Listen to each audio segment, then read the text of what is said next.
So I will begin today on our subject for this penultimate class in the course, which is the political horizon of the revised versions of the two ethical views which we've been considering most recently. The criticized alternative form of the ethic of self-mastery and the maximalist form of the ethic of connection. And my remarks are organized around a central thesis. The thesis is that these two ethics, although never being susceptible to a true synthesis, nevertheless converge in their political implications. And this is a rather surprising idea, surprising that they should converge in politics while diverging in ethical thinking. But it's not an unfamiliar idea altogether in the history of modern philosophy. Because, for example, in the ideas of John Rawls, we have this notion that the same theory of justice, the same view of justice, can be supported from different comprehensive, from the perspective of different comprehensive views of life, related to his notion of an overlapping consensus. And this proposition that informs my remarks today has some affinity with that notion. Now, I want to divide my remarks into three parts. First, I want to begin by situating this convergent political vision of the two ethics in the space of contemporary ideological controversies, and especially relating it to the familiar contrast between the right and the left, the conservatives and the progressives. Second, in anticipation of the institutional project, which I'll be describing in the third part of my remarks, I want to speak to the question of agency. And before I outline those projects in the most general terms, ask who in these contemporary societies would be the social agent to support it, the constituency, the base. And then the third part of my remarks then would be the outline of these projects, which are, as it were, the practical fruit, the practical outcome of the convergence which I claim to exist in the political implications of the two moral views. So first, the ideological space. The familiar form of the contemporary ideological controversy is shallow freedom against shallow equality. The conservatives would be the ones who prioritize freedom against the background of the established institutional arrangements of the economy and of the state. And the progressives, or the leftists, would be the ones who prioritize equality against the same background. So the idea of shallowness then refers to the acceptance of the institutional background and of the ideological assumptions associated with it. So the leftists, the progressives, want more equality. They want to attenuate inequality. But because they accept the institutional background, they seek to attenuate inequality through retrospective tax and transfer, through retrospective redistribution by progressive taxation and by distributive social spending, without modifying the fundamental legal and institutional architecture of the market order or changing the character of democracy.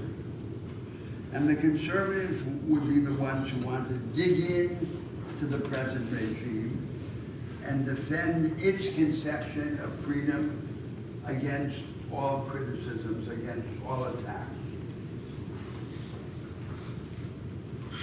Now, of course, that's a view of the ideological controversy which negates at the outset the possibility that from this ideological conflict there might result a fundamental alternative, by definition, because of the shallowness of the two positions. And so we could ask, what would be the position of the progressives if we lifted this constraint of shallowness? Would it be a deep equality? And I want to say, no, it would not be a deep equality, because deep equality would mean a radical equality of circumstance or of outcome as the objective. But that was never the historical objective of the progressives or of the left. Their historical objective in the 19th century, in the thought of thinkers like John Stuart Mill and Karl Marx, their objective was not to humanize society, it was to divinize humanity. It was to bring the life of the ordinary man and woman up to a higher level of intensity, of scope, of capability, and to do so through the transformation of the institutions. Each faction of the liberals and the socialists had a formula, an institutional formula. It said, do this, follow this formula, follow this institutional dogma, and you will be both rich and free. We now, in our circumstance, in the circumstance of thought, and in the circumstance of politics, are unable to believe in the adequacy of these dogmas. But we have come to recognize the primacy of structural change over non-structural change, over merely a ameliorative and retrospective redistribution.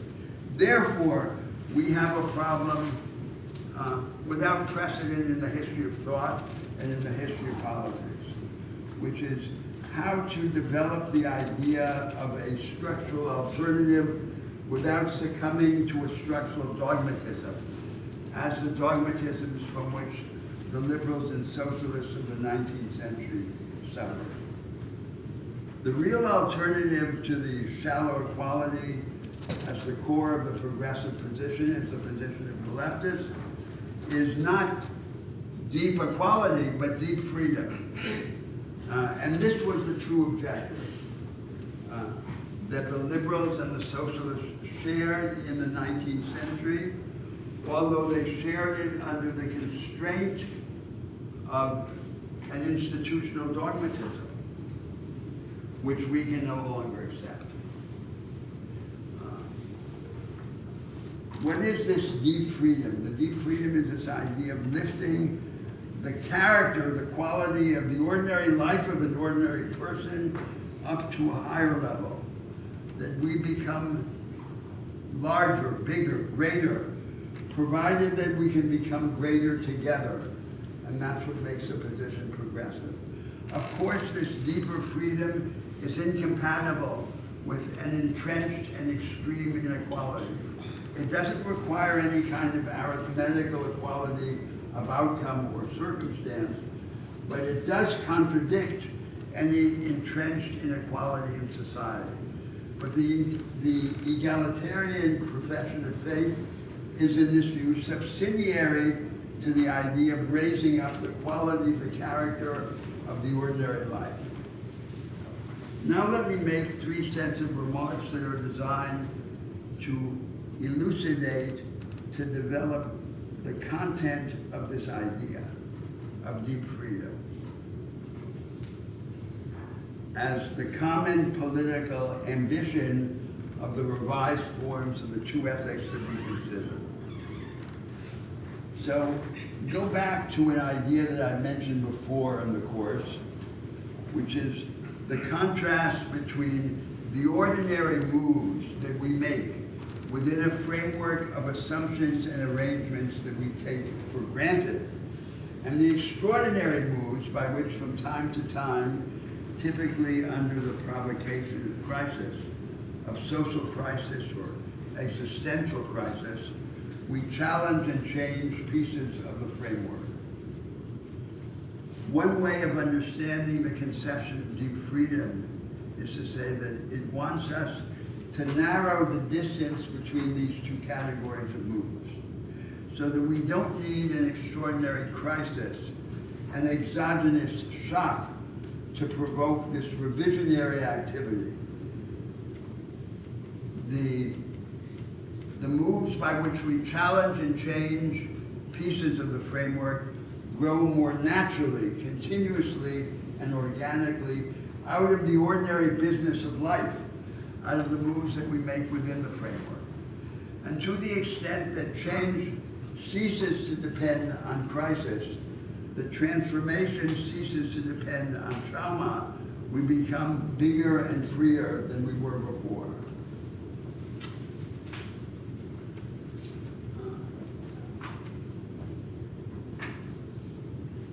And so that is then the first way of developing the conception of deep freedom. Now take a second conception. Imagine a spectrum of societies.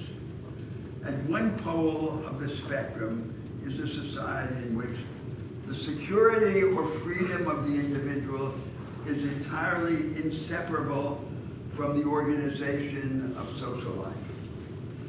And the example would be the scriptural caste system in ancient India. Not the real caste system of any historical society, but an imaginary radicalization of it. The identity of the individual, of the agent, his sense of being free of self-possession is inseparable from the whole hierarchy of castes and from the sense of what each caste can or cannot do, feel, and think. That's one extreme of the spectrum. The opposite extreme of the spectrum is the spectrum in which the sense of self-possession, of identity, is disentangled from the organization of society. So the society is plastic, it's open to revision, it's open to attack and transformation. But as much as possible, the security of the individual is defined and protected in a haven of vital rights and capabilities that are compatible with this plasticity of the social organization. Now, where do the contemporary societies stand on this spectrum? If we were to accept their self-description, the congratulatory self-description of their ideologists, we would say they're at the second pole. That's how they think of themselves. That's how their ideologists think of themselves. In fact, they're at some intermediate position in this pole. So a society that, for example, depends on the traditional unified property right of the 19th century to allow for the aggregation of resources at scale is a society in which the devices of freedom are mixed up with the devices of oppression. So what we would want then, as for this conception of deep freedom, is to move further along the spectrum and come closer to the second pole, and that would be a second way, another way of understanding the aims of the conception of deep freedom. Now let me come to a third way of expounding the content of the conception of deep freedom. Under the social democracy or the social liberalism of the contemporary societies, the focus of the progressives is on securing the individual worker and citizen in a haven of vital protected rights. But that's, of course, only half of the conception that we would need to develop an idea of deep freedom. The haven is not enough. There must be a storm of innovation, opening up society to radical experiment while retaining security in the haven of vital protected interests and rights. And this idea of the storm has an affinity not just to political conceptions or economic conceptions, but also to moral conceptions. So politically or economically, what it says is that a free society must be a society capable of experimenting with its own structures. It must be a society that does not pin the idea of the market order to a single dogmatic version of what the market is. That's like market fundamentalism, which believes that that the market has a single natural and necessary form. And therefore, it must not attribute its fate, deliver its fate to a single mechanism of economic decentralization, like the unified property right. It might say, we want the unified property right because it has a priceless advantage. It has the advantage of allowing someone, the owner, the right holder, who's the owner of the asset, to do something at his own risk and at his own cost that no one else believes in. But we don't want that to be the only mechanism of economic decentralization. Even at the most abstract level, a market order has at least two dimensions. The dimension of absolute decentralization, the number of economic agents who are able to bargain on their own initiative and for their own account, and the dimension of the relative absoluteness of the control that each of those agents enjoys over the resources at his command. And what the theory of the absolute property right says is that these two dimensions are inseparable. That if they are to be, if the market is to be radically decentralized, each agent must also have an absolute and perpetual right to control those resources. But of course, they're not inseparable. In fact, they contradict each other. One of the basic ways to radicalize decentralization would be to relativize the absoluteness of the control by making the control fragmentary or partial or temporary. And the practical significance of this idea is brought out in the notion of a capital auction. Vest the means of production, especially liquid capital, in funds, which would then auction off these means of production to whoever could use them most effectively. No one would have the means of production permanently.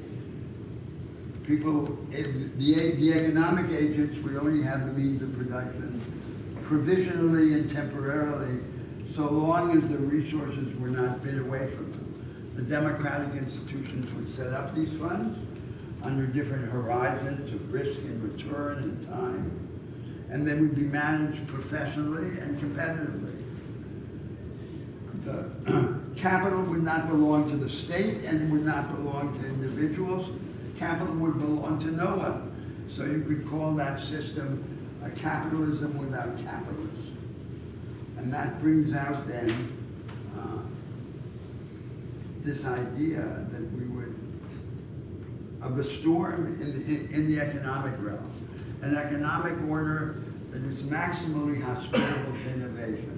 A curiosity of that thought experiment is that the orthodox theory of finance claims that that's what already happens, that a perfectly competitive financial market auctions off resources to their most efficient users. And in a sense, all this thought experiment that I described does is to test whether it actually does that or whether it just claims that it does that. And so too in politics, we would want a heated up politics, a politics that loosens the dependence of change on crisis, and that weakens the power of the past over the future, weakens the power of path dependency, so that the living are not ruled by the dead. Now, those political and economic notions of a radicalized experimentalism have an affinity to a moral idea which is common to the revised forms of the two ethics that we've explored. The moral idea is that the beginning of wisdom is the acceptance of vulnerability. And it requires the acceptance of vulnerability, that there rain down on us a shower of impalpable meteors that break the coats of armor that we all involuntarily wear. The beginning, the essence of moral wisdom is the acceptance of vulnerability. It's to unprotect ourselves. And it's this notion of unprotection, the moral notion of unprotection, that has an affinity to the political and economic ideas of experimentalism.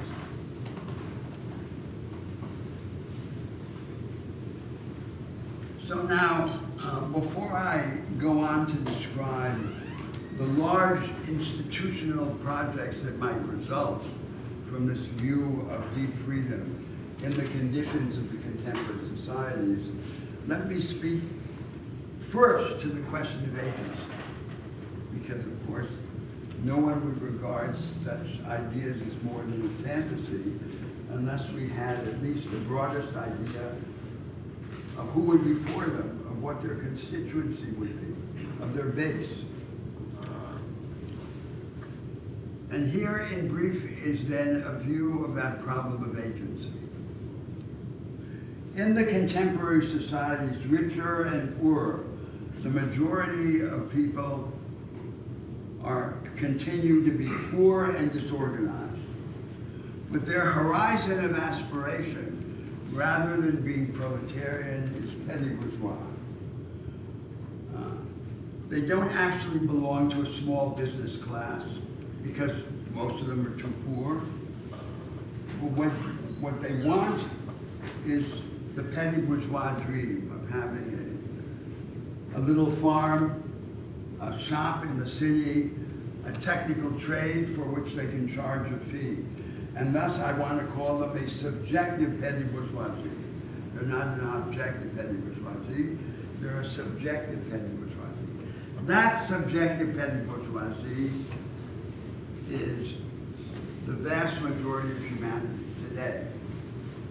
Now, in the real class societies of the world,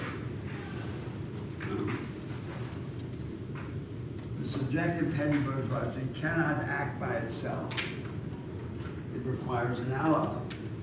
The ally has to belong to the elites. And typically, for there to be a profound transformation, the transformation has to be capable of delivering, if not a growth miracle, at least collective prosperity. And therefore be compatible with a rise, a sustained rise, and an inclusive rise in productivity.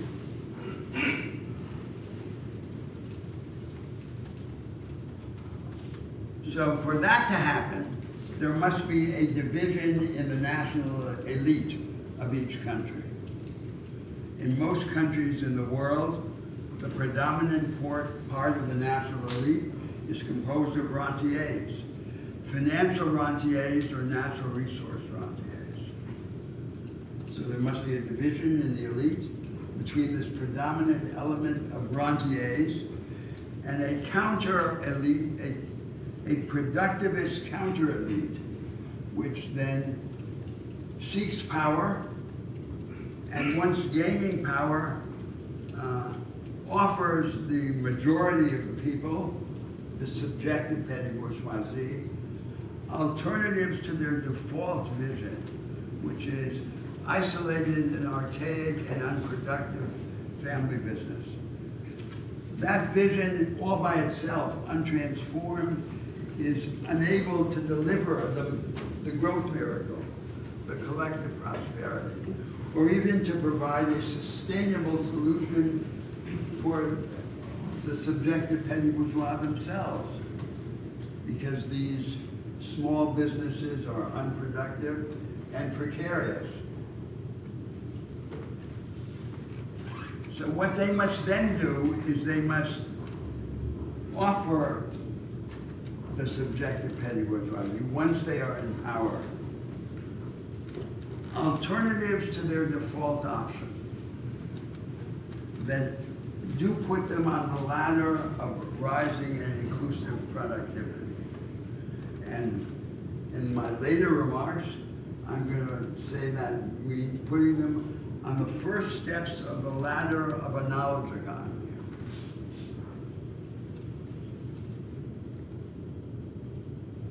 That's the agent.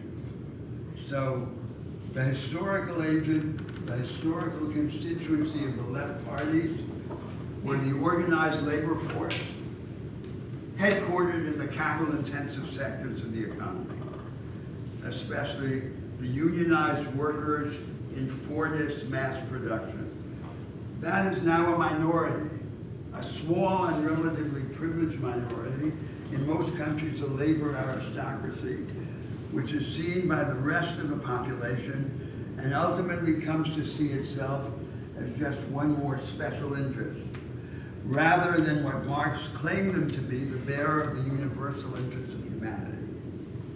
It is the subjective petty bourgeoisie liberated from the primitive conditions in which it lives and works, which would be this agent that for the moment is the most plausible bearer of the universal interests of humanity. Now then I come to the third part of my remarks,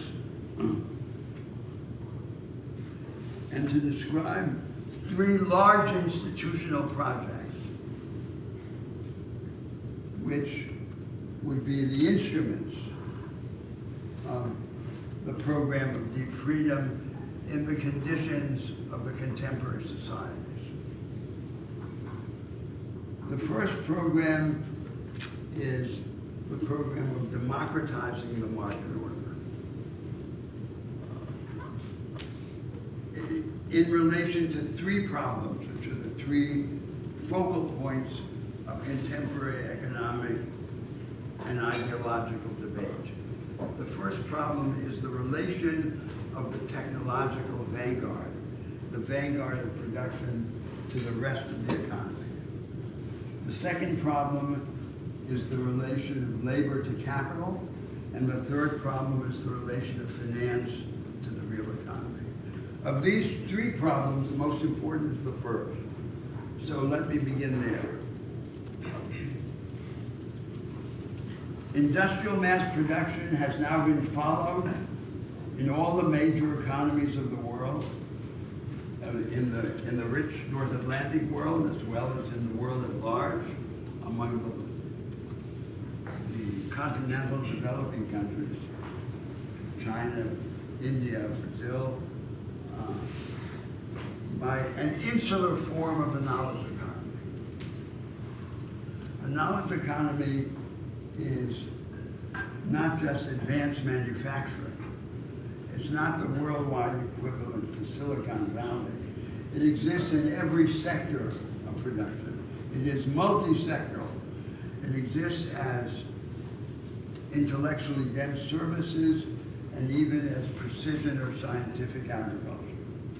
But in each sector, it exists as an exclusive, a socially exclusive fringe, locking out the vast majority of workers and of firms. So even in the United States, where it's established most amply, it's just that. It's an island that excludes, and the vast majority of Americans are consigned to some form of relatively unproductive make work. From this insular character of the knowledge economy, there results, on the one hand, an aggravation of economic inequality. Economic inequality is anchored in the abyss that becomes deeper and deeper between the vanguards and the rear guards of production. And compensatory redistribution by tax and transfer is powerless to overcome the consequences of these vast inequalities. The redistribution would have to be enormous, so enormous that we begin to destabilize and derange the arrangements and incentives on which the economy is based. On the other hand, the other consequence of the insularity of the knowledge economy is economic slowdown, stagnation, which is given a false aura of naturalness by the contemporary theories of stagnation. How could there not be slowdown if the most productive practice is denied to the vast majority of the population? So then the first project is the project of building little by little and step by step an inclusive form of the knowledge economy. And that begins in opening up access to the productive resources and opportunities to two crucial sets of agents. The small and medium-sized firms of the backward economy, on the one hand, and the multitude of individualized economic agents who have lost stable connections with any business enterprise. And lifting them up. And as we go further and further in this direction, there begins to emerge an alternative architecture of the market economy. In the initial stages, an architecture that is different from the two forms of government-business relations that are now available in the world.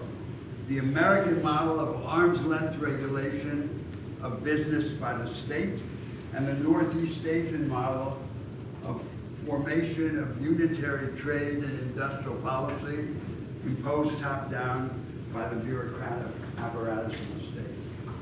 A form of strategic coordination or partnership between the state and the firm, which is decentralized, participatory, and experimental. In the ultimate development of this system, then, there has to be a change in the fundamental legal architecture of the market economy, along the lines that I earlier anticipated. The unified property right would cease to be the only mechanism of economic decentralization. And a major means would be the capital auction, the democratized capital auction, under which no one would have perpetual or absolute control over the means of production of society. And that would have to run in parallel to a change in the way we understand and develop technology. So there are two basic ways of thinking about technology. In one sense, technology is the materialization of a channel between our experiments in the mobilization of natural forces in our favor, and our experiments in the technical division of labor, the way we cooperate with one another in production. That channel, that connection, is what we call technology. In another way, technology marks the frontier between what we have already learned how to repeat and what we have not yet learned how to repeat. Everything that we have learned how to repeat, we express in a formula or an algorithm, and then we embody the algorithm or the formula in a mechanical device. The purpose of the machine is to do for us what we have learned how to repeat, so that we can reserve our supreme resource, time, for the not yet repeatable. Now then, if technology has no intrinsic logic of evolution, the question is, what is the logic of evolution that we should give it for it to serve as our ally in the construction of a democratized form of the market order? It is a logic that should be marked by three characteristics. The first characteristic is that the technology should be developed in a form that lends itself to the appropriation of the technology by the most important economic agents, not by the biggest firms with the largest amounts of liquid capital, but by the small and medium-sized backward firms and by the individualized economic agents. The second mark of this logic of evolution of technology is that the overriding purpose should be to empower labor rather than to replace labor. Technology always replaces labor. The question is whether in replacing labor, it will also empower it. And the third characteristic of this evolutionary logic of technology in a free society must be that the ultimate goal must not be to produce a super machine that is a proxy for the human mind, as in the idea of artificial general intelligence. The ultimate goal must be to produce a machine that has in spades what the human mind lacks, for example, computational power, and can be radically different from the human mind so they can serve as our ally. The machine and the anti-machine, the human being with imagination working together to do what neither could do alone. That's the general conception of this first project, which is the project of building a knowledge economy for the many to replace the knowledge economy for the few, which is what we now have. Now, of course, this fundamental project would have to be complemented by initiatives that change the relation of labor to capital. Up until the end of the 19th century, the dominant idea of both liberals and socialists was that the higher forms of free labor are self-employment and cooperation. Wage labor only began to be considered the natural form of free labor at the end of the 19th century. But it was denounced by the liberals and socialists as retaining many of the characteristics of slavery and serfdom. So when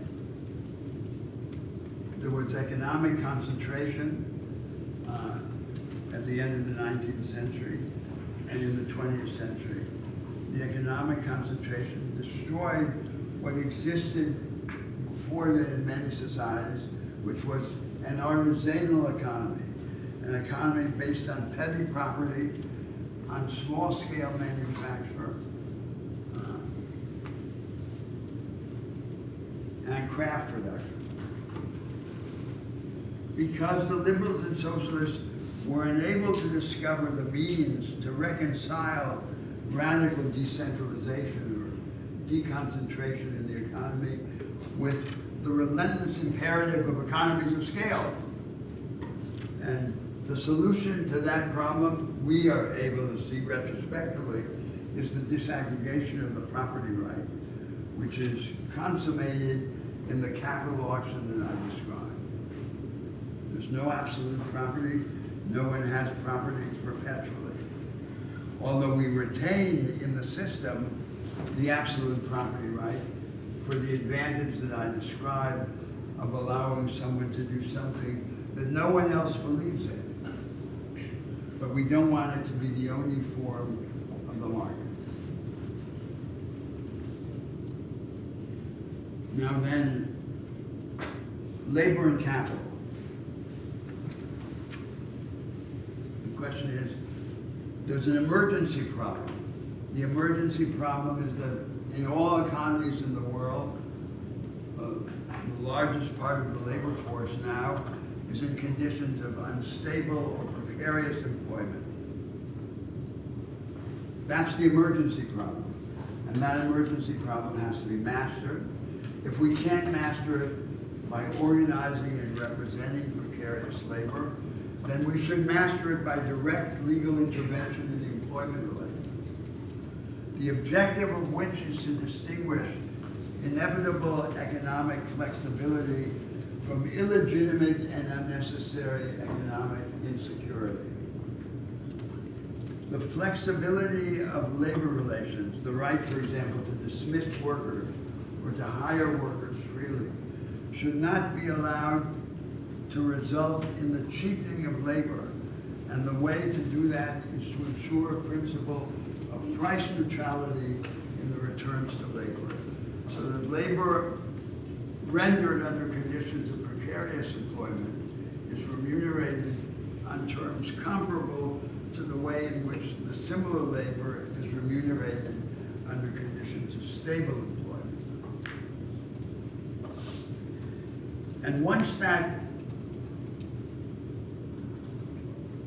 emergency problem is confronted, we're then able to deal with the fundamental issue, which is how in the 21st century we can begin to perform the task which the 19th century ideologists so desired, which is to allow the higher forms of free labor, self-employment and cooperation, to prevail over the inferior, deficient, and servile form, which is wage labor undertaken under conditions of economic duress.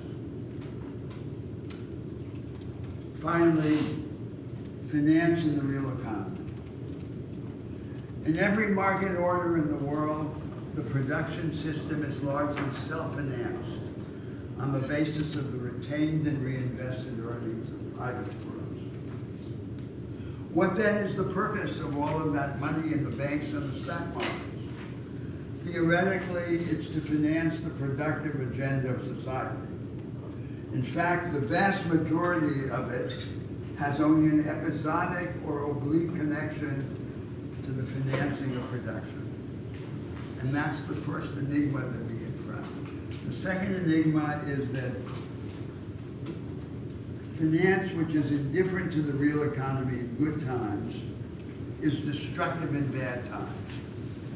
Instability begins in the financial market, spills over, and then subverts real activity. And the third enigma is that the most important social responsibility of finance, which is to fund the making of new assets in new ways, the task of venture capital, in fact occupies a minuscule part of financial activity all over the world, even in the societies in which venture capital is most established.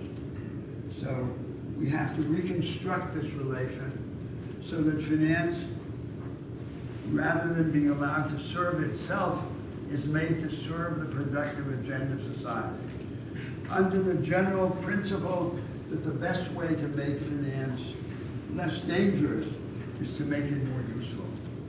The problem is not the speculative element in finance, because financial speculation is useful to developing information and to organizing the allocation of risk.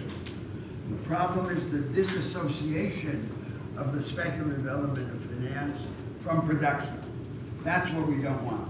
We don't want, for example, options contracts in the equity markets, initially invented to be antidotes to risk, to be converted, as they have been, into devices of gambling. We want to tighten the relation between finance and the real economy, what you could call financial deepening, rather than to allow for financial hypertrophy, the bloating of finance, which denatures the character of the economy. So these three projects that I've described, one about the vanguard and the rest, one about labor and capital, and one about finance and the real economy, are the programmatic content of a progressive political economy that has an affinity to the revised forms of the two moral progress. The second project is the project of creating a high-energy democracy, which is an alternative to the two forms of the state that now exist in the contemporary world. One form of weak democracies,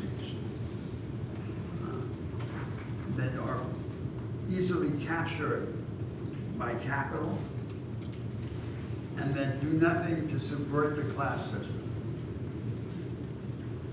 The other former authoritarian states in which a group like the Communist Party seizes power and claims to speak for the universal interests of society. But then its despotic power is beholden to its own interests in the preservation of power, and political power is soon converted into economic power, and then economic power back again into political power. What is a high-energy democracy? A high-energy democracy can be defined by three goals, by three tests. The first criterion is a high-energy democracy is a democracy fertile in structural programs, and in particular in structural programs that are subversive of the class system. It is not natural, it is not acceptable that a democracy can exist side by side with a class system peacefully. Class system is the negation of democracy. Class system is the division of society into classes determined by the differential distribution of economic and educational advantage and opportunity in the family. How can a democratic state exist in an undemocratic society? So a high-energy democracy must be capable of creating trouble for the classes. The second criterion is that a high-energy democracy should weaken the dependence of change on crisis. The rule in the weak democracies of today is no trauma, no transformation. And trauma in the two characteristic forms of economic collapse and war. And what we should want in a high-energy democracy is to make this dependence on an exogenous shock less necessary, to weaken it. And the third goal of the high-energy democracy is to relativize, to weaken as well, path dependency, the power of the past to control the future. If the societies are like planets in their orbits, what we should want is to be able to knock these planets out of their orbits to the way in which we organize political life. Now, these goals, I want to say, are to be advanced through 4 or 5 sets of institutional innovations. The first set of institutional innovations are innovations that heighten the level of organized popular mobilization, popular engagement in political life, the temperature of politics. The premise of conservative statecraft and conservative political science is that politics must be either cold and institutional or hot and anti-institutional, extra-institutional. As I said in an earlier class, it's the idea that at the end of the day we have to choose between Madison and Mussolini. This idea is false. Politics can be both hot and institutional, depending on the combined and convergent effect of a series of institutional initiatives. Whether the vote is mandatory or optional, it's mandatory in many contemporary democracies. How money is related to politics, whether private money is prohibited, and whether political activity is publicly financed. The conditions of access to the means of mass communication, whether the media businesses do their business under revocable licenses that require as part of their condition to give free access to the political parties and to the organized social movements, and of course the electoral regimes like proportional representation or first past the post. It's the combined effect of those determine the level of mobilization. And that's what I'm calling the temperature of politics. The general rule is that only a high energy, only a high temperature politics can be a politics rich in structural content. The second set of innovations are innovations that hasten the tempo of politics, the pace of politics. Under the principle of what we should want in democratic politics, it's what Karl Popper said science should be like. It should make mistakes as quickly as possible. And so we want the same thing in politics. And how do we heighten the tempo of politics? We have to see according to the constitutional arrangements of each form of democracy. Take the American system, the presidential regime, widely copied in Latin America. There are two principles in the American constitutional architecture. There's a liberal principle of the fragmentation of power, and there's a conservative principle of the slowing down of politics. The Americans believe mistakenly that these two principles are naturally and necessarily conjoined. But in fact, they're only linked by intention, and the intention is to protect the established social and economic order against attack by politics, by democratic politics. So what we should want is to reaffirm the liberal principle, but to reject the conservative one. And that we can do by many devices. For example, by giving both the executive power and the legislative power, giving each of them unilaterally a right to break an impasse by calling early elections, provided that the elections always have to be bilateral for both political branches, so that the branch that exercises the constitutional prerogative of calling the early election has to pay the political price of running the electoral risk, within the objective of accelerating the tempo of politics. Now, the third set of institutional innovations, as described in a federal system, as the country goes down a certain path with strong initiatives, it should be able to hedge its bets by allowing parts of itself to deviate from the predominant solutions and to create counter models of the national future. Of course, this is a dangerous prerogative, as we know in American history, from states' rights. So we have to be doubly vetted politically by the democratic branches, the political branches, and judicially by the judiciary.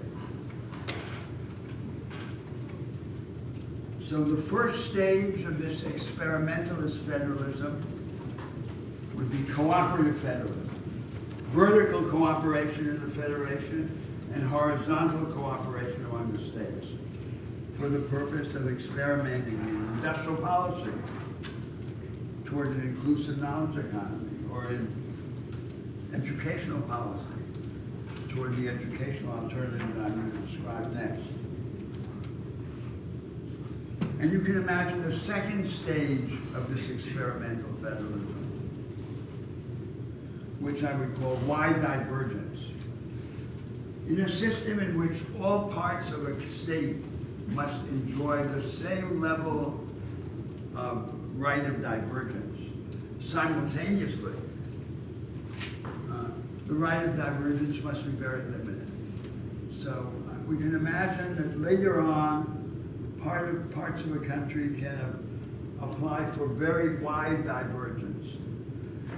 And paradoxically, this wide divergence is easier to organize in a unitary state, like the United Kingdom or France, than in a federation. Because in a unitary state, there is no presumption that all parts of the country must enjoy at the same time the same right of divergence and exercise it in the same way. So, for example, the government of the United Kingdom can make a deal with Scotland different from the deal it makes with Wales or with England. And the fourth set of institutional innovations, let me give one more, would deal with the following problem. In the still unequal societies of today, with their class systems, a group can find itself caught in a circumstance of disadvantage and exclusion from which it is unable to escape by the devices of collective political and social action that are available to it. In the United States in the late 20th century, the solution to this came through the judiciary, through the organization of the structural injunctions, or so-called complex enforcement. And the federal judiciary, fallen into the hands of the progressives at that time, would then intervene in school systems, or prisons, or prison systems, or mental hospitals that were regarded as organized in a form that's offensive to the ideals imputed to the law. And of course, they eventually ran out of power, and they wouldn't have been allowed to do their reconstructive intervention if it were applied, say, to the banks rather than to the mental hospitals, only to marginal institutions in society. The problem with which this deals is that there can be a need for a form of intervention and reconstruction that is structural but localized. And no branch of the present state is equipped by reason of legitimacy or resources or capability to do a work that is both structural and localized. For that, we would have to create another branch. The judges did in the United States because they wanted to do it, and because for a while they were allowed to get away with it. But the task comes before the agent, always. Always you imagine the transformative task, and then retrospectively you create the agent. In the initial period, you settle on whichever agent presents itself for the task, the incongruous agent who can't do it adequately or legitimately, and then you reinvent retrospectively the agent able to do it. Now, so I've described the democratization of the market order, the organization of a high-energy democracy. One more example of a transformative in education, now dealing with consciousness. So let's start with the institutional framework. In a country that is large, unequal, and federal in structure, like, say, the United States, or like my country, Brazil, it is necessary to reconcile the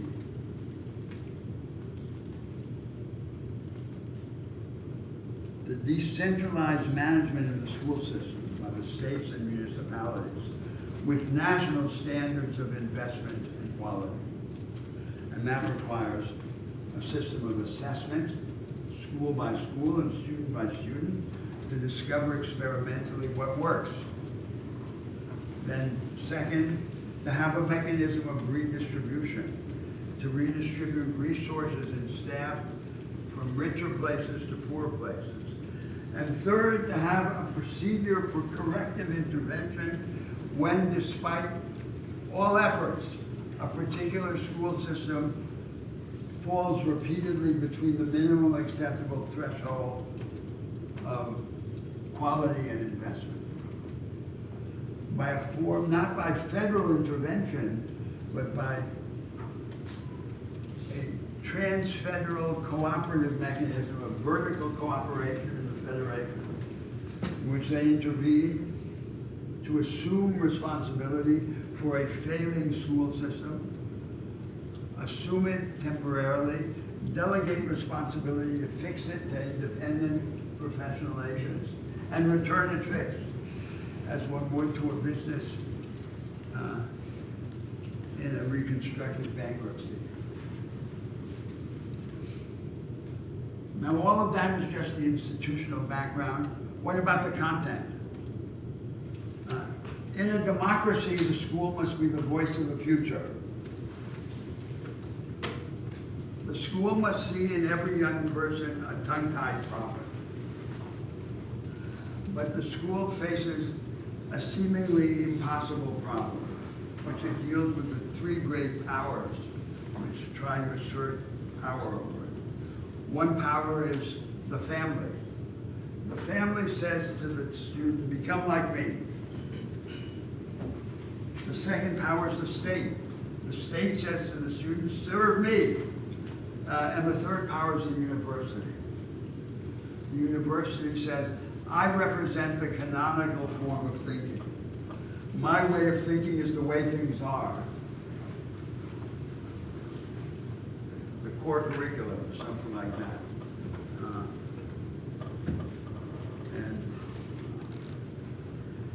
So most countries in the world have a national curriculum. And the national curriculum is a kind of infantilization of the orthodoxies of the university culture.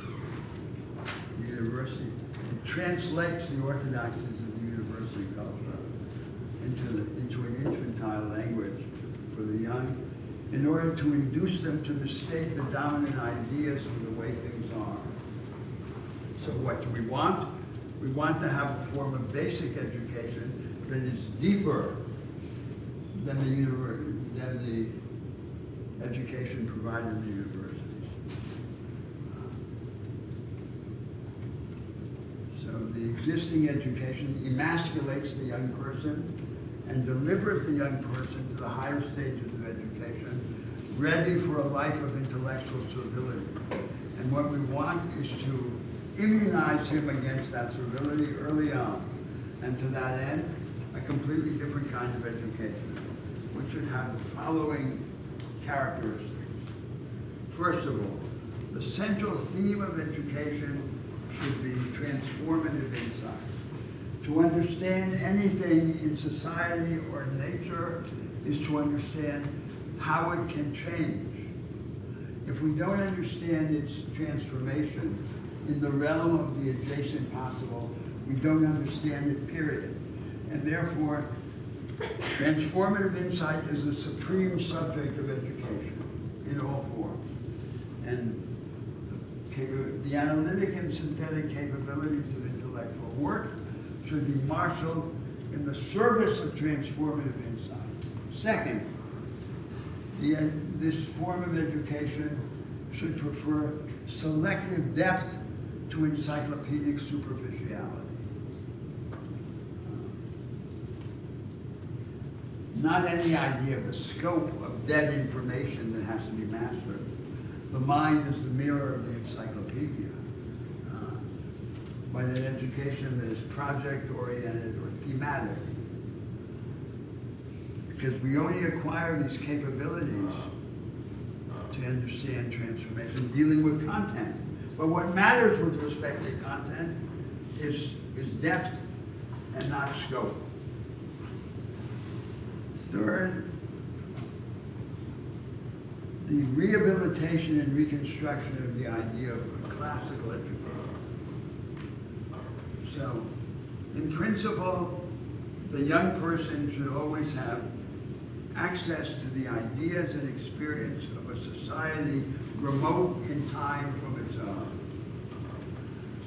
The narrow idea of classical education that we see developed in world history, the study of the Greek and Roman classics by the Europeans, or the study of the Confucianist canon by the Chinese, is a dogmatic, narrow form of this. The canon has to be radically altered and expanded, but the principle remains. It's like another eye, another vision, so we can be close and far away at the same time. The third principle of education is that the social basis of education should be cooperative. Teamwork among students, among schools, among teachers in schools, among teachers, in-presence learning, remote learning, the whole world connected to this cooperative educational uplift. And the fifth characteristic of education is that it should be dialectical. Nothing should be taught just once. Everything should be taught at least twice from opposing points of view. That is the only way to liberate the mind and to free us from this servility, this acceptance of the orthodoxies of the present culture. Of course, this idea applies not just to general education, but also to technical education. The most influential form of technical education in the world is the German model, the 20th and 19th century German model of education in the machines and capabilities. In machines and capabilities, they're job-specific and therefore also machine-specific. And technical education should be on a continuum with general education, not the old European idea of general education for the elites and technical education for the masses, but a focus on the higher order manual and conceptual capabilities required for the operation of the knowledge economy. This is liberation. These are national projects of liberation. They cannot be implemented by a clique of educational despots at the center of power. They can only be the collective project of hundreds of schools and thousands of teachers. But once they begin, they create a momentum which is irresistible. Such are the projects that do justice to us as the infinite imprisoned within the finite.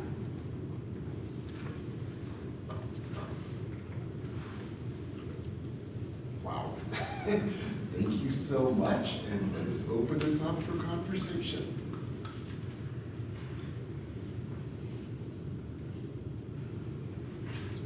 I have to apologize for having had to outline ideas in a very short space, but I wanted at least to give you an inkling of what the political direction is that is parallel to this moral discussion.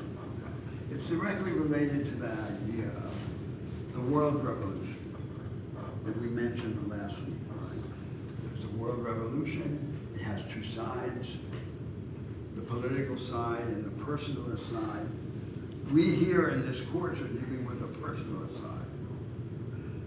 And I say, with respect to both sides, the problem is this remains the most powerful project. Commands the agenda. All its enemies respond to it. But at the same time, it has now become weak because no one knows what its next step should be on either the political side or the personalist side. And so what consumes me, what motivates me then is to try and understand what its next step should be on the political side, on the personalist side, so they can go on, so that the fire can continue burning. That's what I want. I want the world revolution to continue. I don't want it to stop. But I happen to live in a counter-revolutionary period, in a counter-revolutionary interlude in this long revolutionary period in the history of humanity. And I don't want to wait for Halley's Comet. I don't want to wait for the next great calamity in the world that can lift us out of this long littleness in which we find ourselves. That's just by way of explaining the context. Yes. Absolutely. Let's open this up, please. Yes. Yeah, I just wanted to clarify what you meant by education should be dialectical. With that, just Yes. to repeat, I wanted to clarify what you meant by education should be dialectical. Does that mean what we're doing in this classroom, for example, kind of how would we incorporate opposing points of view and say like Econ 101, and how we teach Well, that? economics is the most obvious example. It's an extreme case, so maybe it's unfair to deal with it. Because it's so, Okay. it's What so about- extreme that we could be accused of fixing on an anomaly. Let me let me take a better case, which is physics, Sure. cosmology. So physics is studied by a structural method, an anti-historical method, which we say the standard model of particle physics describes supposedly perpetual, constant, basic constituents of nature. We now know, shortly after the emergence of relativity, of special relativity and quantum mechanics, we discovered that the universe is historical, that has a history. And that very early in its history, the regularities, the basic constituents of nature and the regularities governing, described by the current physics, could not have operated. They could not have existed. So there is a way of studying physics as a historical discipline. Instead of treating cosmology as large-scale astronomy as it's treated today, we could treat it as the master discipline of physics and treat it historically. So you have two different ways of approaching physics. One in which structure trumped history, and the other in which history trumped structure. And that leads to very different understandings. So the two most notable characteristics of the university culture are, first, it trusts in a series of forced marriages, coerced marriages between method and subject matter. Economics is the extreme case of this, actually. So economics is not the study of the economy, as people might suppose. Economics is the study of a particular method, developed at the end of the 19th century by the marginalist theoreticians. So let's promote the divorce of these forced marriages, and let's study the subject matters differently. The second characteristic, which is especially notable in the study of natural science, is that the implicit ontology or metaphysics in these subjects is always suppressed. So, for example, the way that the physicists describe what they have discovered in the 20th century depends on an ontology. Like Newtonian mechanics works with a particular ontology, an idea of forces, collisions between particles and so forth. 20th century physics also has an ontology.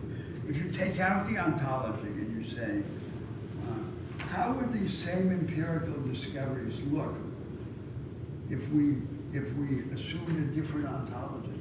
The discovery doesn't imply the ontology. It's the opposite. The ontology shapes the way in which we interpret what we have discovered.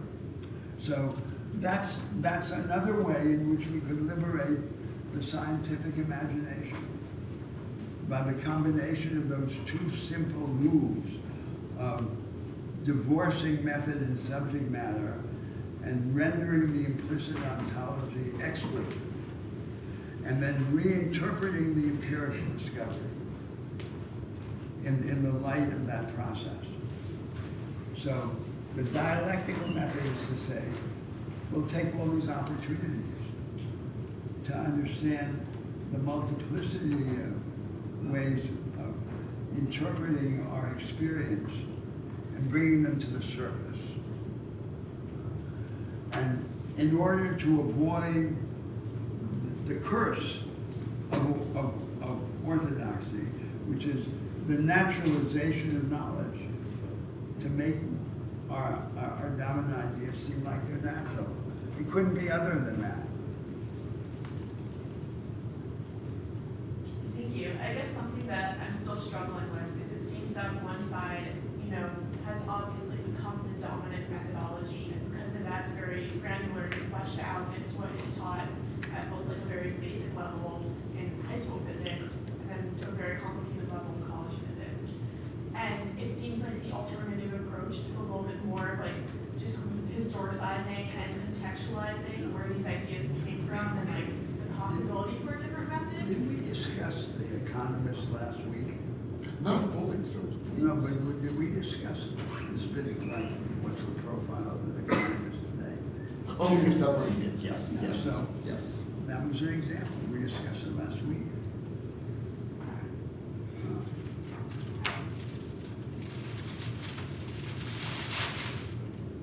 So the problem is the communication of the higher knowledge of the universities with the elementary knowledge.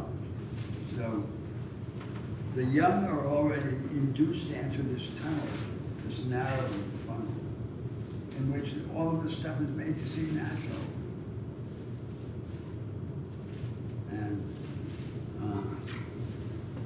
And that's the premise of enterprises, like say the core curriculum of Howard University. So the mind is an organum with certain faculties.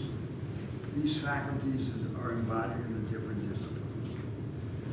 And the insights of the different disciplines are represented by the way in which the Harvard professors teach them. That's the stuff that we would have to all burn down through this activity. And I think the most important thing is the formation of a personality early on, which is already resistant to this stuff. So if it's immune to this kind of orthodoxy in one form, it acquires immunity to it very readily in another form.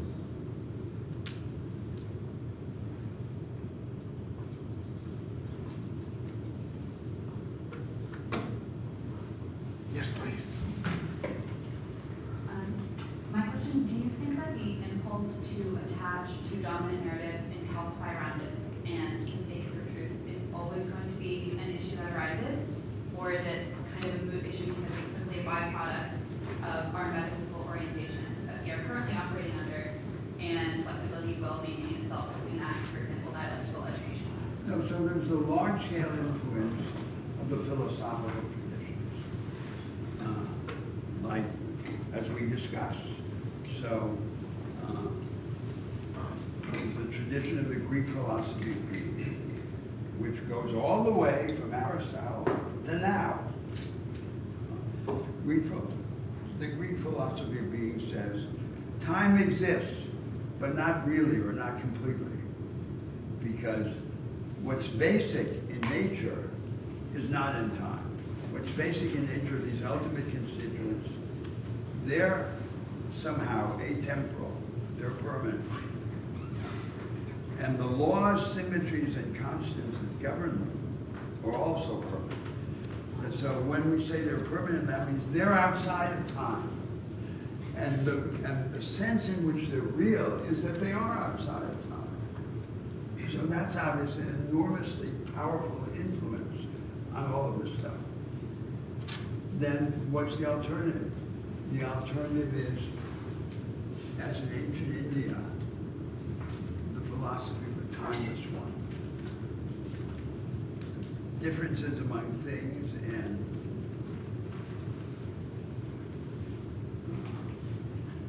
the changes of things are epiphenomenal.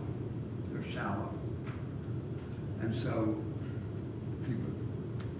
a book was just written and published by a German physicist on modern physics from the perspective of the philosophy of the timeless one, quantum mechanics.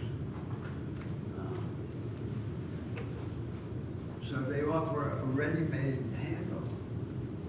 But I don't think that it's, so you can say, well, we're always going to need some handle. Actually, we don't. So long as we have a multiplicity of handles, and so long as we realize the relativity of a substance to the handle produces a completely different attitude. Which is the antidote to this venom, this poison of the naturalization of knowledge. And which the young person associate insight with enigma, with puzzlement, with amazement, which is what Plato said at the outset philosophy should be. So that's what we should want.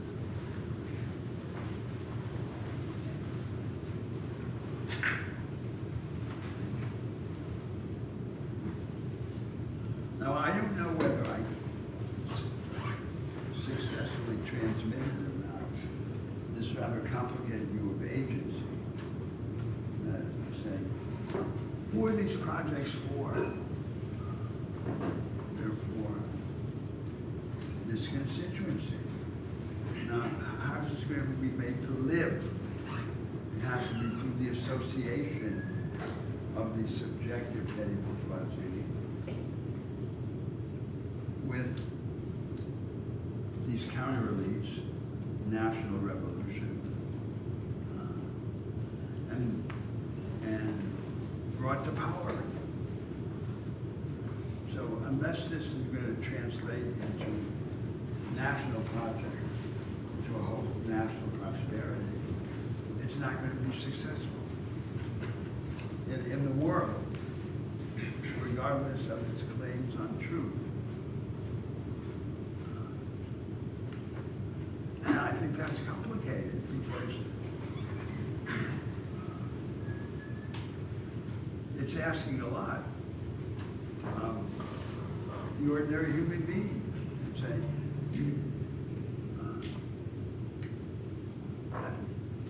I say at the outset, all I want to do is go to the store and buy the best tape deck or the best iPhone or something.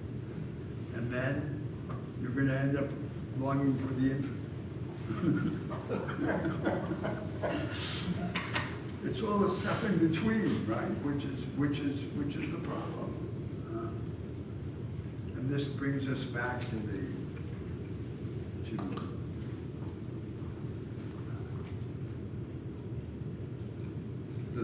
relation of visionary thought with this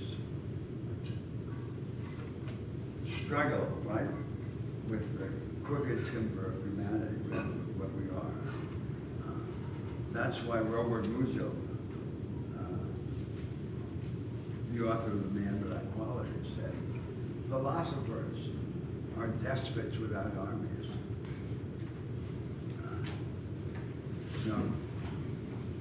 But at least there's a struggle over the structural things.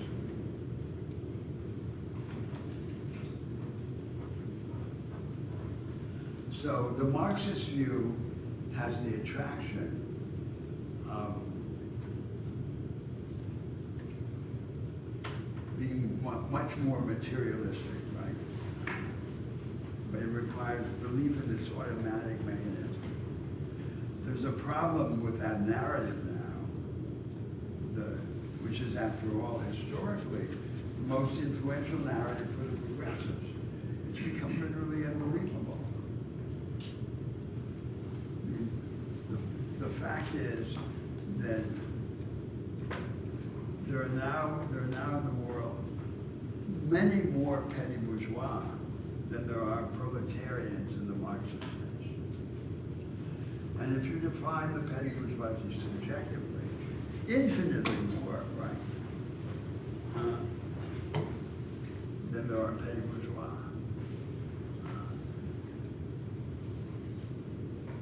So, and the petty bourgeois is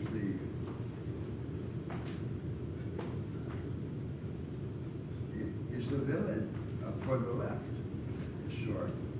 So in the 20th century in Europe, the most calamitous mistake of the left was to elect the petty bourgeoisie as its enemy. They then drove them into the arms of the Nazi and fascist movements. They became the mainstay. And we see the same story playing itself all over again in the world right now. So we have to confront the aspirations and frustrations of ordinary humanity magnanimously and and try to interpret it sympathetically and go in their direction, rather than going in the direction of the caudillo, going in the direction of the people.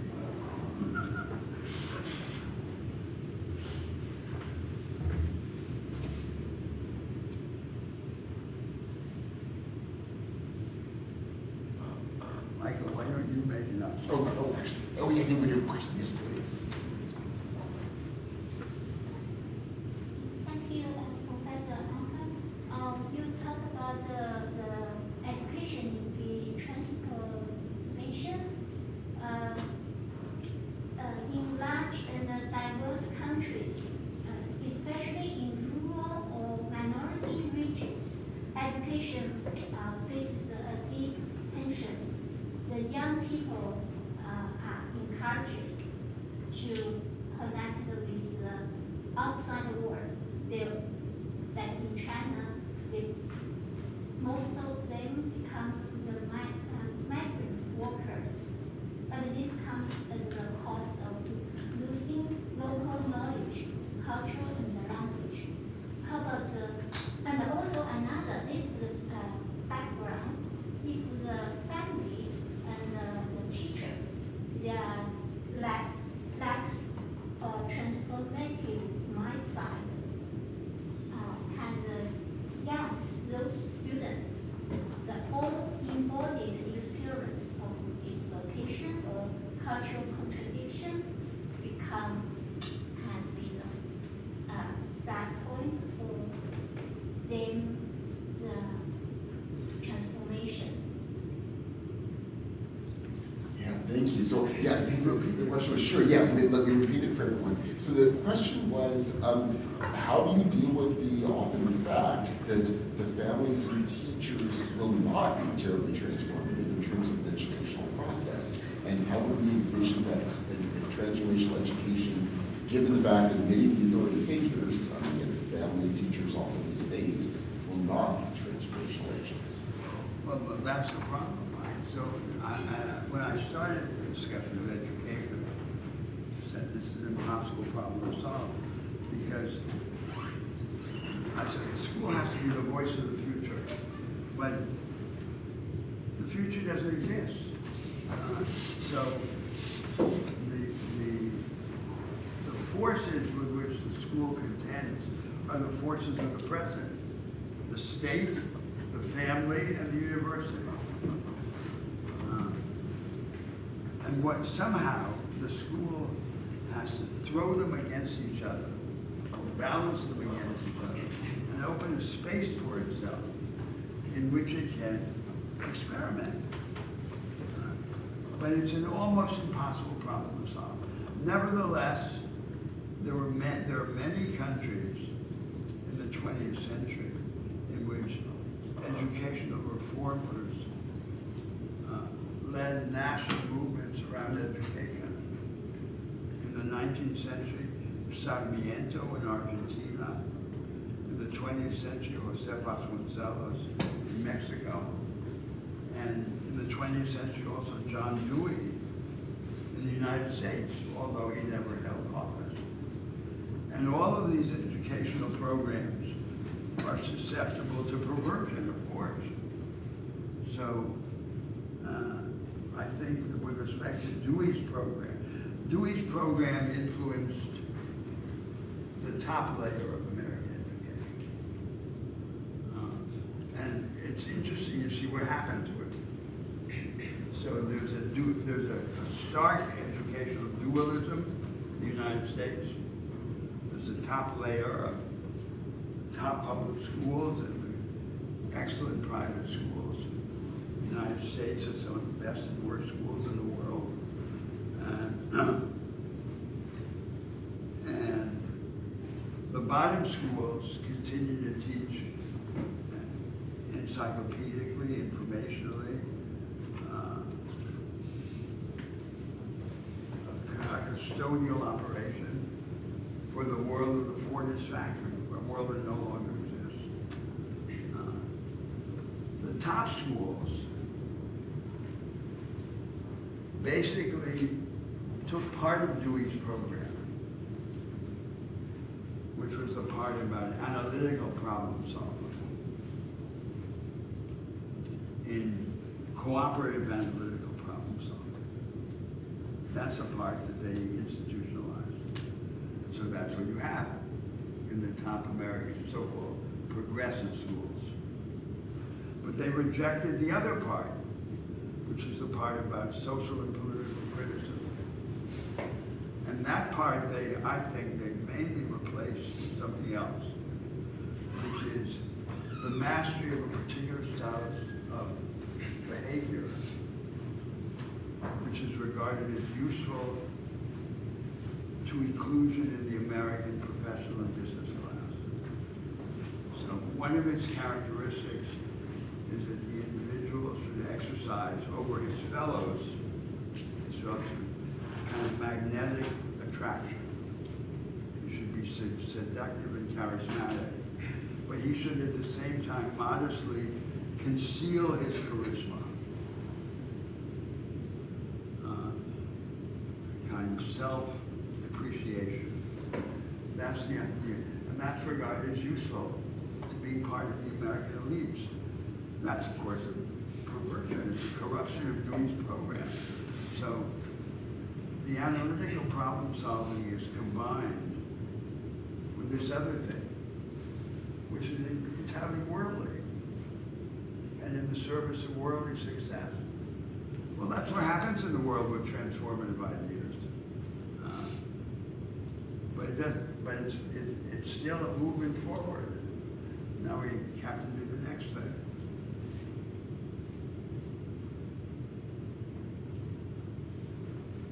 Yes, please. Can you hear me okay? Oh, we can, yes. Could you talk about whether you think the way that scientific research is currently conducted now is conducive to broad social change and collaboration, or do you think science is more conducive to isolation, the way that it's taught and the way that it's structured? The question, if you couldn't hear it, was about science. So given the way science is taught and the way science is organized, is it conducive for larger social change, or does it tend to move toward a more isolationist understanding or isolationist practice? Natural science, you mean? I don't know. I mean, I find it hard to answer that question. What do you think? I think it tends to be isolationist. I find that generally, like, higher education seems to be incredibly, well, just isolating the way that you must pursue something. I think you're also, like, there's a tendency to pigeonhole yourself. I think there are many other problems, aspects of this. I think one thing that's clearly very important in education is for a person to become passionate about something, find a passion, and that passion then carry it forward. So education has to be organized in a way which is conducive to the discovery of one's passion.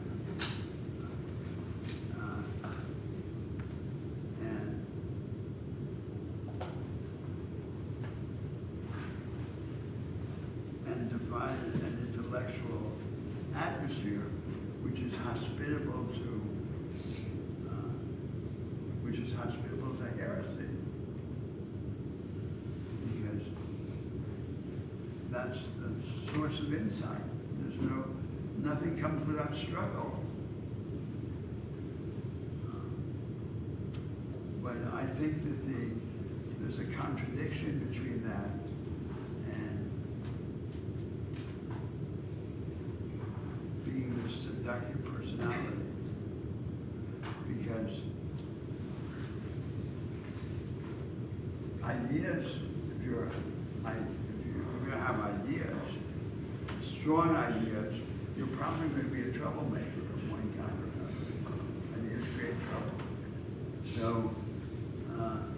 the institution of a school has to somehow be hospitable to that and loosen the restraints of social discipline on what's acceptable in the institutional environment. I think it's very difficult.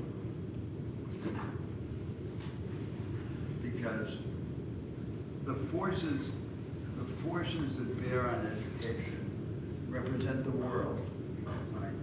The family, the state, the university, the constituted order of the world. Who's going to speak for the other thing, for the thing that doesn't exist? For the possible, for the imagination. Well, it can still be done. Precariously, obviously it can be done. Here we are doing it. And so, but retrospectively, it's always going to seem impossible.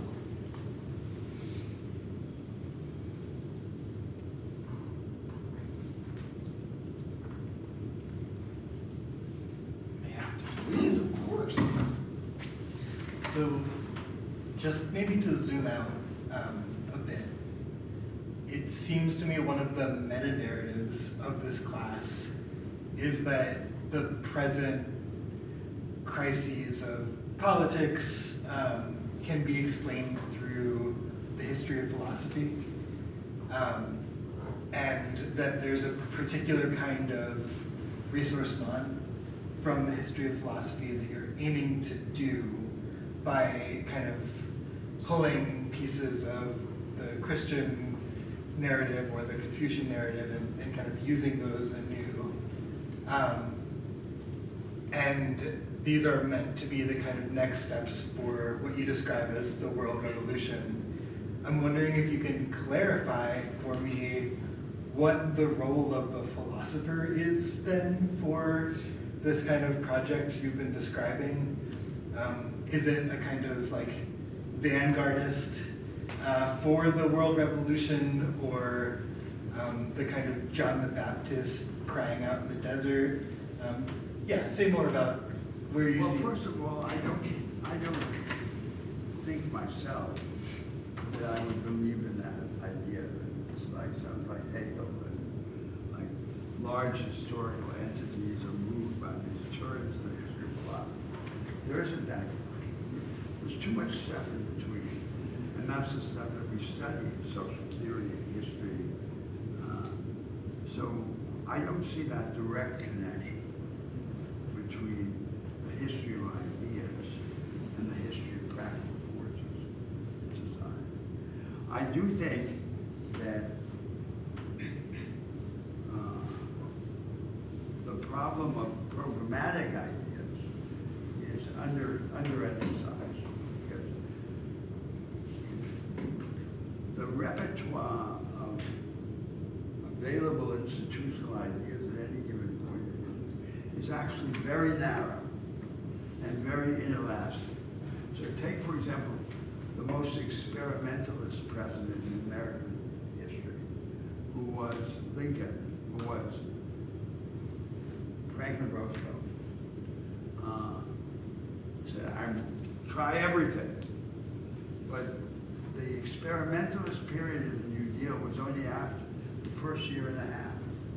And the content of it, if you look at it, was extremely conventional, despite Roosevelt's sincere intention to be radically experimentalist. So, and now I'm going to say something that the Americans won't like to hear. The economic initiatives of Franklin Roosevelt in the first year and a half of the New Deal were very similar to the initiatives of the Hitler regime at the beginning of the Hitler regime. It was the same stuff. Stabilization of the economy, managed markets,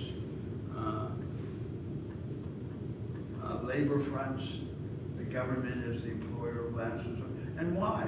Because these were the ideas that were available in the world. And so, and even the Catholic Church came into this with the encyclical Quadragesimo in 1931 of Pius XI, the same conservative corporativism. So what does that mean? That means that the practical politician comes to power and says, my problem is all these practical interests that I'm fighting against, that oppose me. And they are very powerful. But the ideas, oh, they're easy. I'll just call the professors, I'll call the intellectuals. And it's very hard to have ideas. Programmatic. So you say, that's all. You can call the spirits, but will they come? Well, when you call them, they won't come. Is the characteristic experience in history. And there isn't this predetermined harmony in which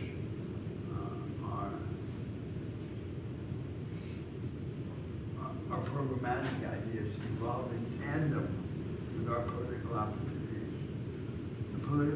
We can have programmatic ideas and never have the opportunity to realize them. The opportunity can knock at the door and we don't have the ideas because we thought we could have them overnight or automatically, and we won't. So that's the real stuff. You know? Life is imperfect and chaotic in that way, but that's much better than the other thing. The other thing is having a system that they shove down your throat.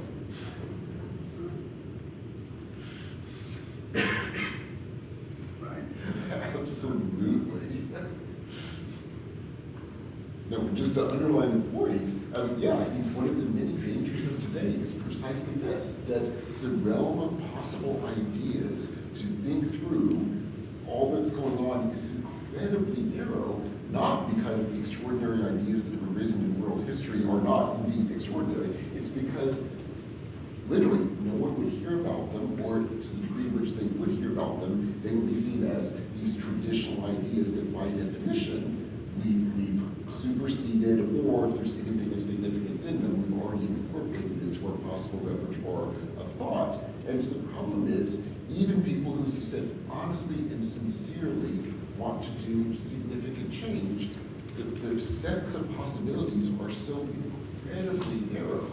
And yet, one of the goals of this course is to say that's a narrowization, to use a bizarre way of phrasing it, that we've imposed upon ourselves because of these absurd understandings of history, these incredibly dangerous forms of education.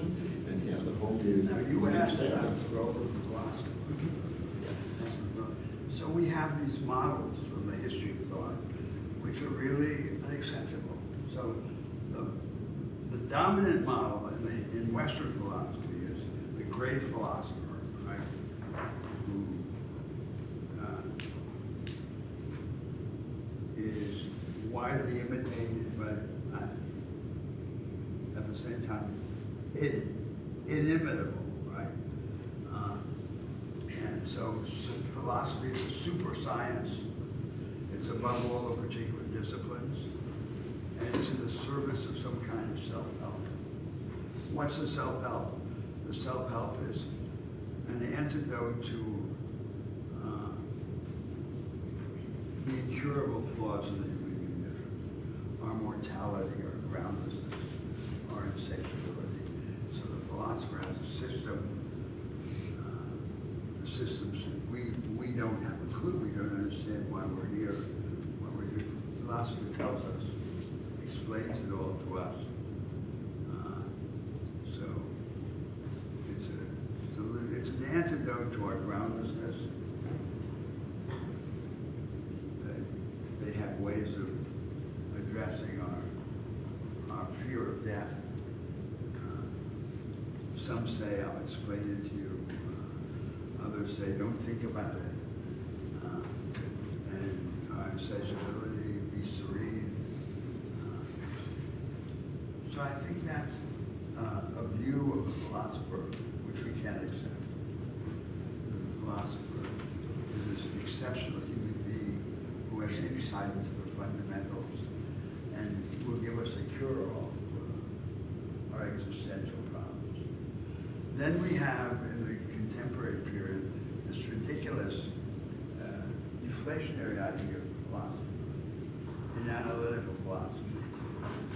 The philosopher is the organizer of a thought police. He tells you how to argue. He shows you what kind of arguments are deficient, fallacies. So it's a thought police. Presumably no one hires this thought. So people think this is really, this activity is stupid, and the cadres of the thought police end up speaking only to themselves, because no one wants to talk about it. So those are two failed ideas of philosophy. So we need another idea.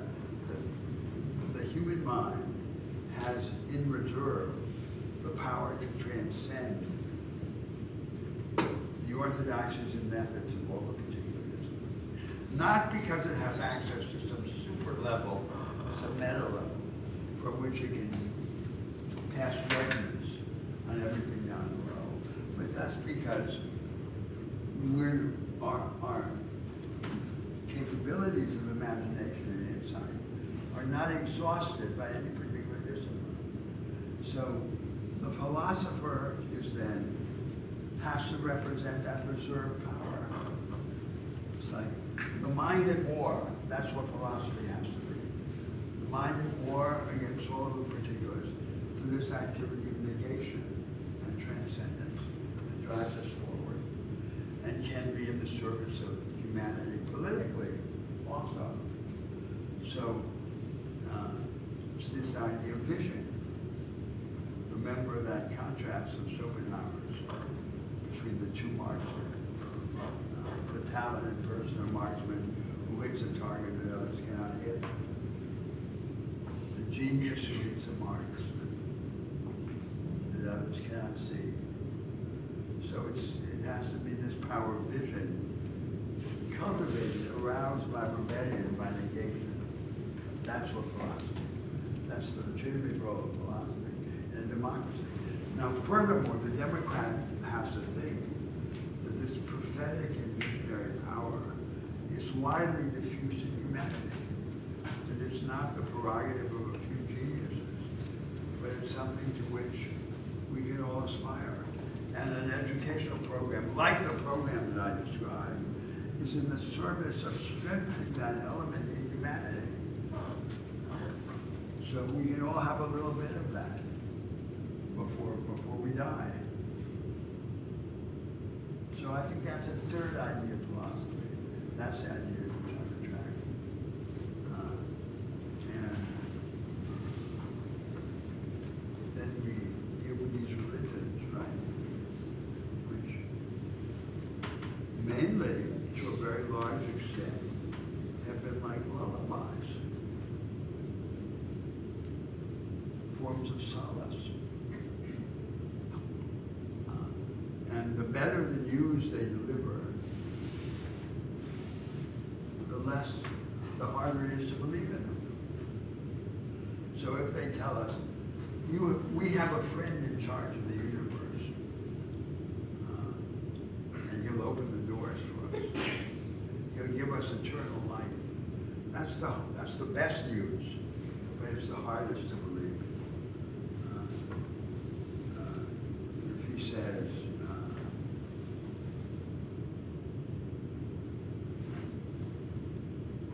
individual existence is an illusion, we're all part of one big thing, the one big no. That's grim. So you'll continue to exist, but not as you.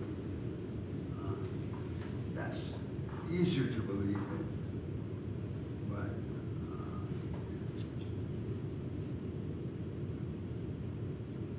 but not really great news.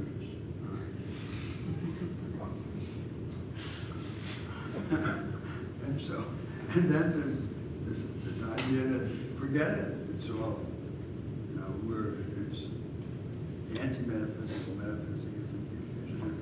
All we can have is solidarity with one another. That's all we can aspire to.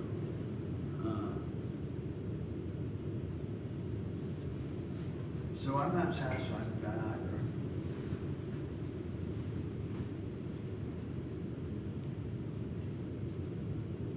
All of you, that's all I have. No, I want to say the world is not enough. I want more. I want the infinite.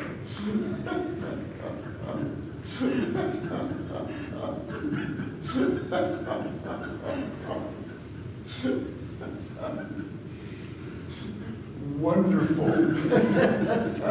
A perfect way to close today's session.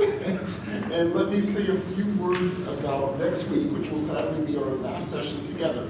So next week, instead of we beginning by talking to you, we will leave it completely open. So we would like you to do the talking. You're of course welcome to ask us questions. We of course want to be here and are happy to ask any question about anything we've been talking about, reading, etc. However, they need not only be questions. So feel free to use the time to make arguments, very much as we've been making arguments. You all, of course, are working on your final papers.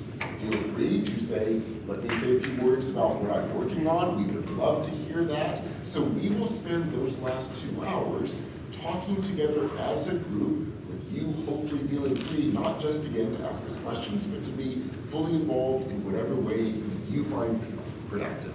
We're not going to talk except in answer to you. Exactly, and otherwise we will not be speaking. So we of course will answer your questions, comments, etc. But we want this to be a moment for you to discuss, you to make arguments. Thank you so much, and we very much look forward to the final session.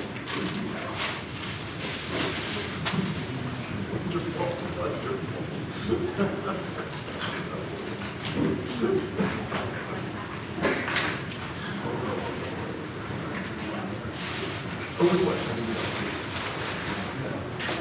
Oh, it was not. Oh, it should be. It's one of your glasses. Yeah, exactly. It seems to be.